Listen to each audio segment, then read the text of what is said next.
Yeah, so another good part about Scotland is obviously various conversations to sort of jog your brain into action. So to be fair to this kind of thing, I mean, we can actually still build this kind of stuff. So for the people saying Britain is useless and hopeless, well, we can actually, to be fair, sort of build these kind of structures relatively rapidly around these sort of ancient sites and keep them relatively well preserved. So in terms of security, I suppose maybe this is an advantage, but it does actually obviously destroy the site. In fairness, it blocks out the actual essence of the castle itself. But we'll see what they do regardless. But the what it shows is that major engineering projects are still capable. In the hands of British administrators, so we can look after our own stuff, we can do it respectfully, we can do it well, and I don't know how the budget of this thing is doing. That's not my not my forte. We'll leave it to the accountants. I don't think Britain has any money left, but we'll give that a go. But Gilly's project resolves a lot of problems, so it keeps people happy.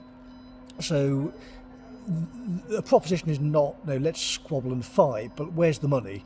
So if we have a Gilly-esque solution, we've got a pot of money sitting around that can be reasonably amicably decided between ourselves. We can set up an industrial base outside of Britain, maybe, because it's not exactly the best place in many cases to, create new industrial capacity in those places. But we can have the money from the North Sea. We don't want to become a petro state, but we don't go into the brain drain either. But just get the gold out of the North Sea, get border security, that kind of stuff.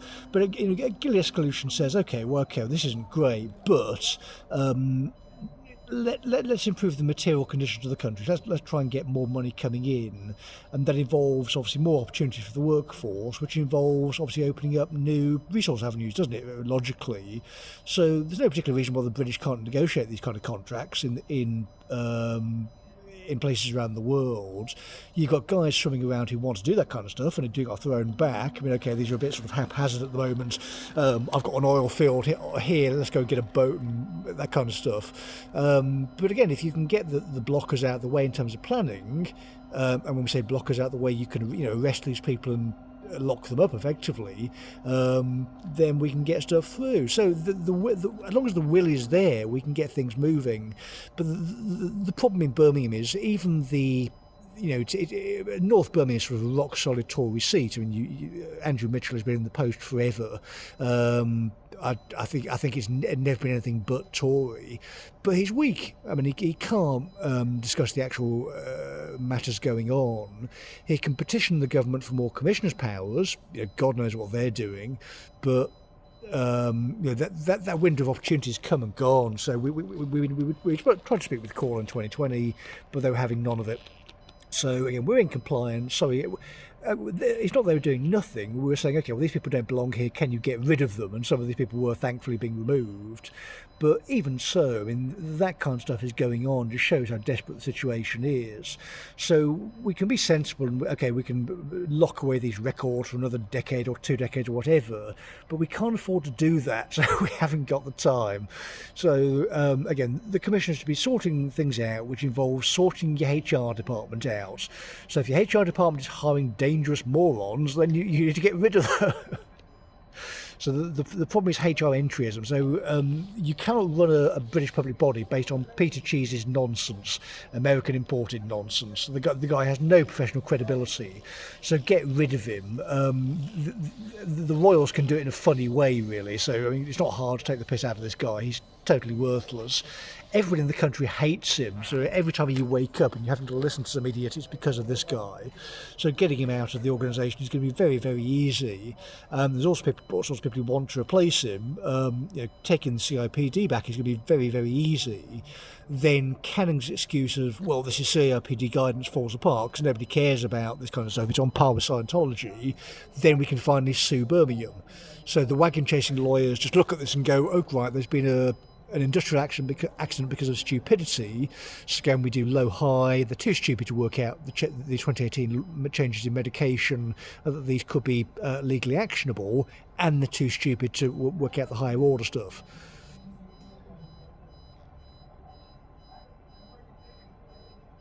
It's not hard to work this kind of stuff out. But again, if you can write an email on a computer saying, "I'm sorry, sir, I'm very offended. You're very naughty. How dare you? Blah blah blah," and keep your job, then you can carry on, can't you?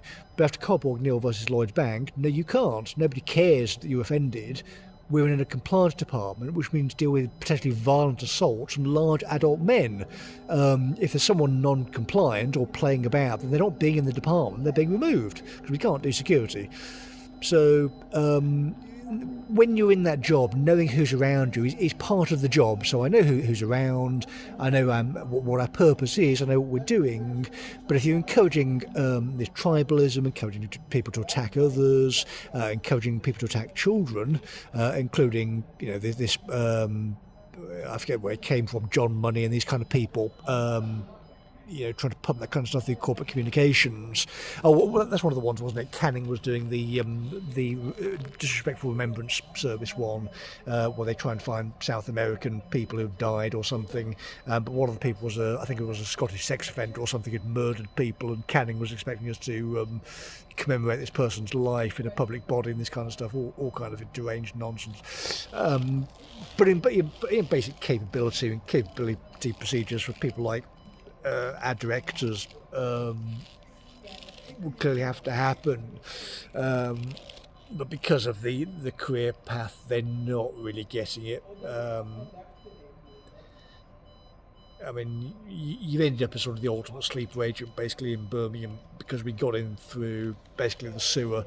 I was too mentally damaged and mentally ill to do anything other than working for Birmingham in 2009. So I sort of worked myself up the way up from the bottom. Effectively, I was just sort of a revolting clerical goblin back in the day. But of course, as the brain and body get fixed, you get your brain back.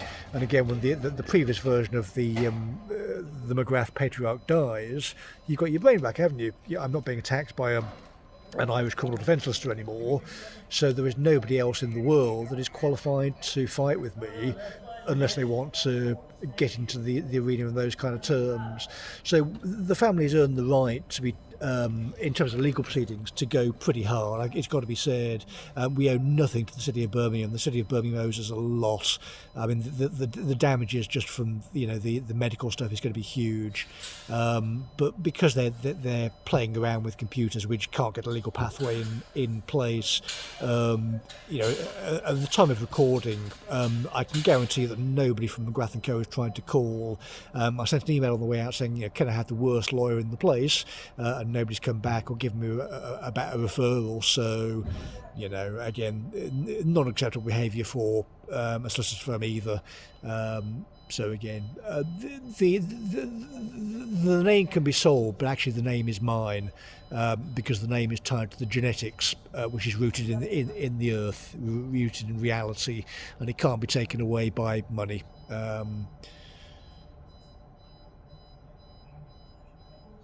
So the physical barrier is keeping the McGraths out, but because we've been in this site from November till now, and because we took it over via the managing director's failure to comply, the physical barriers do nothing. So the will and the representation are really linked. The evidence chain points towards Roni going to prison.